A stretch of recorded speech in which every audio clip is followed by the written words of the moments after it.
Paz do Senhor Jesus, uma boa noite, primeiramente. Eu gostaria de deixar uma mensagem para os irmãos. Primeiro, agradecer os irmãos por estar vendo esse vídeo e dizer que esse final de ano foi um ano muito cerrado, a gente parou um pouco com a campanha, mas a campanha vai estar voltando essa semana em nome de Jesus, para que possamos ganhar mais vida, que possamos ganhar mais vidas, mais almas para o reino dos céus. E eu vou ser muito breve, porque é o primeiro vídeo do ano. E eu gostaria de deixar uma passagem para os irmãos que tocou muito no meu interior no dia de hoje. Eu gostaria de estar dividindo com os irmãos. Ela se encontra lá em Lucas 7:11, onde fala da viúva de Naim. Para quem não sabe, Naim era uma cidade pequena, com poucos habitantes, porém uma cidade muito sofrida, E a Bíblia vai dizer para mim e para você que Jesus ele vai a essa cidade, a pregar o evangelho, E falar da ressurreição, contar, Pregar a palavra. E no caminho, a Bíblia vai dizer que ele encontra uma viúva. E essa viúva, por sua vez, sofria muito porque já era viúva e criava seu filho sozinho. Então, seu filho vem a falecer. Aí ali ela já é viúva, família pequena, Acredito eu que só tinha ela e o filho. E a Bíblia vai dizer que o filho morre também. Aquela mulher já sofreu porque tinha perdido seu esposo e era viúva. E nós sabemos que naquela época as mulheres dependiam de seus esposos, Seus esposos eram provedor do lar. E no caso, quando faltava o pai, quem assumia a responsabilidade era o filho. Então, por sua vez, sofria por causa da sua viuvez, porque não tinha mais o seu esposo. E no meio daquele sofrimento ainda perde seu filho, seu único filho. Então vamos para a palavra. O filho da viúva de Naim, Lá em Lucas 7:11. E aconteceu pouco depois, e ela, a cidade chamada Naim, e com ele iam muitos dos seus discípulos. E uma grande multidão, enquanto chegou perto da porta da cidade, eis que levavam um defunto, filho único de sua mãe, que era viúva, e com ela ia uma grande multidão da cidade. E vendo-a o Senhor moveu-se de íntima compaixão por ela e disse-lhe: não chores. E chegando-se tocou o esquife, e os que o levavam pararam. E disse: jovem, eu te digo, levanta-te. E o defunto assentou-se e começou a falar. Entregou a sua mãe, e de todo os se apoderou, e temou e glorificaram a Deus, dizendo: um grande profeta se levantou entre nós, e deu visto seu povo, e correu pela esta fama por toda a Judéia, e por toda a terra circunvizinha. Vamos orar para que Deus venha abrir nossa mente. Senhor, meu Deus amado, Pai querido, neste momento, diante da Tua presença, eu me coloco mais uma vez para Te agradecer pelo dia em que vivemos, Senhor, e pela oportunidade de mais uma vez estarmos aqui, Senhor. Que o Senhor continue falando, Senhor, no meio dessa palavra, Pai, que eu venha falar somente o que o Senhor colocar na minha boca, que eu não venha falar nada de mim, meu Pai. É o que eu te peço em nome do Teu Filho amado Jesus. Bom, então, como eu disse a princípio os irmãos, que Naim era uma cidade pequena, com poucos habitantes. E a Bíblia vai dizer que no momento em que Jesus, ele prepara os seus discípulos e vai para aquela cidade para pregar a palavra, no meio do caminho, chegando na porta da cidade, Jesus dá de cara com uma viúva. Essa viúva, ela era viúva de pouco tempo, tinha perdido seu esposo, mas tinha um provedor, o filho. Ponto. O filho era o provedor dela, seu único filho. Ela sofria, ela estava viúva por causa do seu marido. E as mulheres daquela época não podiam, perdiam o seu esposo, ficavam viúvas e não dependia dos filhos, porque a mulher não podia trabalhar, A mulher podia trabalhar só fora de casa, mas não na rua como se vê hoje, como eu e você, muitas mulheres vão para a rua e trabalham, trazem seu sustento. Antigamente as coisas eram mais rígidas, ou seja, viviam mais a servidez a seus esposos, e seus esposos eram o provedor do lar. Hoje em dia o mundo está mais liberal. Talvez seja por isso que muitas coisas acontecem, Não estou dizendo que seria o caso de quem está vendo esse vídeo agora. Mas muitas coisas ocorrem e acontecem Porque hoje tem muita mulher na rua trabalhando, né? E existe muitos homens na rua trabalhando. E muitas coisas acontecem nesse meio tempo, né? Então, mas tá fora a parte que não é isso que o Espírito coloca para mim. Nesse momento que coloca é que Jesus está passando no local. Ei, você tem que entender que Deus, ele faz tudo no tempo certo, na hora certa. Deus, ele não erra. Deus não é você, não é eu. Muitas vezes você está aí parado esperando algo acontecer. Poxa, missionária Ana, eu tenho orado, tenho buscado, mas nada acontece. Tem uma igreja orando por mim. Tem uns irmãos orando por mim. Eu confio, eu creio. Chega no momento, aquilo não acontece. Pronto. Tem alguma coisa errada aí. Aquela viúva, preste atenção, ela perdeu o seu marido, ou seja, perdeu. Ela perdeu. Ela já é viúva. Ela recebe o título de viúva. Tá?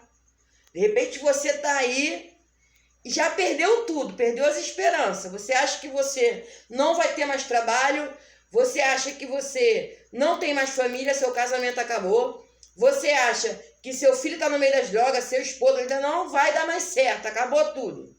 Morreu para você. Morreu as esperanças, tá? Tudo bem, mas aquela viúva ainda tinha alguma coisa. De repente você perdeu as esperanças, mas você tem a fé. Você ainda crê que algo pode acontecer. É pouco que você tem. Aquela mulher só tinha aquele, só o seu filho, ela era viúva. Ela apostava tudo naquele filho, entende? E você aposta nesse pouquinho de fé que você tem aí, tá? A fé é tão pouca, missionária, porque eu entro no meu quarto, eu saio e nada acontece. Tá, ponto, mas você tem esse pouquinho de fé. E esse pouquinho de fé vai ser gerado o seu milagre. É nesse pouquinho de fé que as coisas vão acontecer na sua vida. O emprego que não dava certo vai começar a dar. O casamento que não dava certo vai começar a dar. Aquilo que você sonhava não acontecia, mas você tem um pouco de fé, então vai começar as coisas a fluir na sua vida. Preste atenção na leitura do que Deus quer falar com você essa noite. É nesse pouquinho, com um pouquinho do azeite que a viúva tinha, com um pouquinho da alimentação. Ela não tem nada, ela só tem uma botija de azeite. E de repente essa botija, posso dizer que ela estava cheia, mas de repente não estava. De repente estava pela metade, de repente ela tinha uma botija. Era uma botija de azeite. Alguma coisa tinha ali dentro. E daquele pouco de azeite, abriu o azeite que transbordou de uma tal maneira que daqui a pouco ela tinha que pedir vasilha aos vizinhos. Eu penso que aquela pessoa antiga tinha muitas vasilhas dentro de sua casa. Se abriu a dizer que ela pediu os vizinhos, significa, né, que ela não tinha só uma botija de azeite. Ela tinha uma botija, tinha a fé a favor dela e tudo que ela tinha, ela dividia. Ou seja, ela tinha um coração bom. Então ela não tinha só uma botija de azeite. Junto com a botija, ela tinha o quê? Ela tinha um amor, ela tinha Deus, ela tem um espírito, ela tinha tudo. Entende? Ela não tinha só uma botija, ela tinha outras coisas. Então a Bíblia vai dizer que naquele momento, aquela mulher que já era viúva, tinha perdido o seu único filho, ou seja, e agora? Ela já não tem mais o marido, sofre com a perda do esposo e também da situação financeira. Aí perde seu único filho. Ei, era seu único filho. Ela não vai ter mais filho com esse marido porque ela é viúva. Ela não vai poder ter mais, ela não tem como ressuscitar o marido dela para ter mais filhos, né? Ela perde seu único filho, o amor de mãe, e também perde a situação financeira. Ou seja, essa mulher já não tem mais nada. Mas em nenhum momento essa mulher está desesperada, ela está chorando porque perdeu.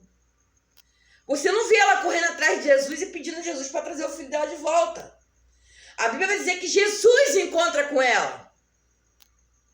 Jesus, ele sempre vai estar na situação, na hora certa, no momento certo. Deus, ele vai enfiar providência no momento certo, na hora certa. E vai aquela mulher caminhando para a porta da cidade. E quando ela chega na porta da cidade, ei, aquela mulher, ela leva o filho para ser enterrado. Ela leva. De repente você está parada aí, mas você não levou o seu problema para Jesus. Você não levou o seu problema para Deus. Você levou para o vizinho, você levou para a igreja, você levou para o pastor, você levou para missionário, você levou para os amigos. Mas você não levou para o melhor da festa. Você não levou para Deus. Você não levou para Jesus. Você não levou para o dono da festa. né? E a mulher vai. Vamos lá, tá levando a cruz dela. Entende? Ela tá levando. Ela sabe que tá levando, ela tá ao final ali. Mas a Bíblia vai dizer que no momento que ela chega na porta da cidade, ela dá de cara com Jesus. Ei, Jesus chegou. O dono do milagre chegou. E essa mulher vem andando, né? E no momento Jesus para o enterro, toca no esquife. Esquife, para muitos que não sabem, antigamente não se tinha caixão, essas coisas. Era tipo uma esteira que se levava a pessoa para ser enterrada. Então, vai levando. Disse que Jesus toca no esquife. No momento que ele toca no esquife, ele pede que o jovem se sente. Ele se sentou. A Bíblia vai dizer que Jesus olhou, teve compaixão daquela mulher. Ele teve compaixão. Peraí. Jesus teve compaixão.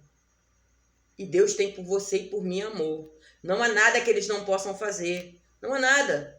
Ó, o Espírito Santo, que é o Consolador, que está do lado de você o tempo todo, o qual você às vezes, ou eu às vezes, toma a atitude que ele se afasta, né? Porque na verdade é uma briga constante o dia todo da carne e do espírito. E nós fazemos coisas abomináveis, vamos ver às vezes umas palavras que a gente fala, uma atitude que a gente toma, né?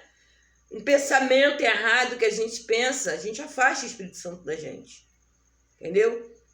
Jesus aguardando o tempo, Deus o tempo todo, ele está sempre ali, ó, abençoando a nossa vida. A gente é tão egoísta que o dia tem 24 horas, e naquele 24 horas, um dia inteiro ele tem 24 horas. Meio-dia só tem 12. Mas é 24 horas tomando conta.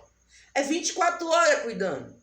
Mas nesse meio 24 horas, a gente faz muita coisa, nesse fazer muita coisa, a gente fica doente, a gente briga com alguém, a gente termina um relacionamento, a gente perde um emprego. Ei, a gente faz.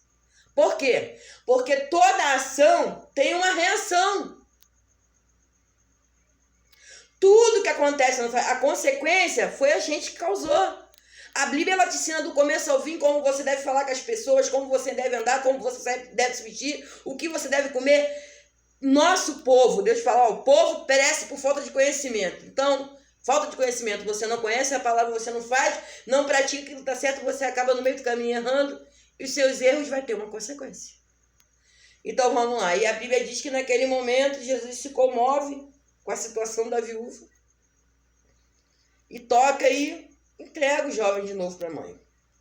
Então você vai entender que ela era viúva, sofrida do seu esposo, perde toda a situação financeira e agora já não tem mais filho. Ei, de repente você está achando que você perdeu o emprego, perdeu o casamento, acabou tudo. Entendeu? Ela estava enterrando o sonho dela. De repente você está enterrando seus sonhos. Mas se você começa a chamar a atenção de Jesus, de repente você está numa condição mais missionária, eu estou sofrendo muito, que eu choro muito. Ei, você não chegou ao fim ainda. Naquela mulher chegou o fim. Chegou o fim. Ela foi enterrar. Ela foi enterrar seu filho, foi enterrar seu sonho, foi enterrar sua vida financeira, foi enterrar tudo ali. Porque preste atenção, quando a corda estiver para arrebentar, Deus toma. Quando você cruzar seus braços e falar assim, ó, eis-me aqui, Senhor, já não tenho para onde correr, tenha certeza de que Deus vai pular no seu barco na mesma hora. E ele vai comprar tua briga, vai comprar tua causa. Porque a Bíblia diz que ele é o nosso vingador. Ele é o nosso vingador. De repente você está aí achando que você está fraco, você não está fraco não, porque a Bíblia diz, para mim e para você, que quando nós pensamos estar forte, a gente está fraco, mas quando a gente pensa que está fraco, a gente está forte. Por quê? Porque no nosso momento de fraqueza, o poder de Deus se aperfeiçoa na nossa fraqueza. Entendeu? Então, o que eu posso dizer para vocês, mediante essa palavra? Nunca deixe, nunca desista dos seus sonhos, dos seus planos, não. Repreende o demônio, repreende ele. Toda vez que a briga, a confusão, a contenda, a divisão, a incerteza, a insegurança bater na sua porta, olha para Jesus, olha para Deus que é o alvo. Olha para o alvo, olha para a salvação. Não deixa nada te abalar e nem ninguém, nada, nada, nada. Olha para cima. A Bíblia diz, aquele que vier a mim, de maneira alguma, eu lançarei fora. Ele está lá preparado para a hora que você chegar. Ele está aí, ele está aqui. A hora que você quiser se abrir, dobrar teu joelho, colocar no chão, entendeu? Ele vai estar lá, pronto para te dar uma palavra, pronto para te ajudar, te auxiliar. Entende? Porque ele se move em cada um de nós. Em cada um de nós. Por isso que eu costumo pensar muito antes de fazer as coisas. Eu gostaria que os irmãos também procurassem pensar antes de fazer, antes de agir, porque a Bíblia, um certo tempo na Bíblia, ela fala assim, olha, eu estava preso, não foi me visitar, estava com fome, não me deste de comer, estava com sono, não me abrigou. Por quê? Porque Deus, ele é cada um de nós. Então que nós possamos pensar antes de agir, ou antes de falar, ou antes de fazer qualquer coisa. Porque aquilo que a gente faz, a gente também está fazendo contra Deus, amém? E, bom, essa passagem que eu quero deixar para a meditação dos irmãos, que você, de repente, pode ser pequeno, de repente você pode ser uma pessoa que está se sentindo fraco e que você está caminhando, né, em direção ao abismo. Aquela mulher estava indo enterrar seus sonhos. E ao olhar, Jesus se moveu de compaixão e devolveu. O que você perdeu que você quer de volta? O que é que você perdeu? Nesse momento, dobre o seu joelho, ora ao Senhor e fala, olha Deus, eu perdi a minha dignidade, eu perdi meu casamento, eu perdi o meu emprego, eu perdi a vontade de viver, eu perdi. Se ajoelha, se entrega na frente dele, eu perdi tudo, eis-me aqui, me dá tudo de novo. Ei, a Bíblia diz, fazei prova de mim, então, faça você também prova hoje, amém? A paz do Senhor Jesus, que Deus abençoe em nome de Jesus, fique com essa palavra. E após esse vídeo, oração. A paz do Senhor, Deus abençoe em nome de Jesus.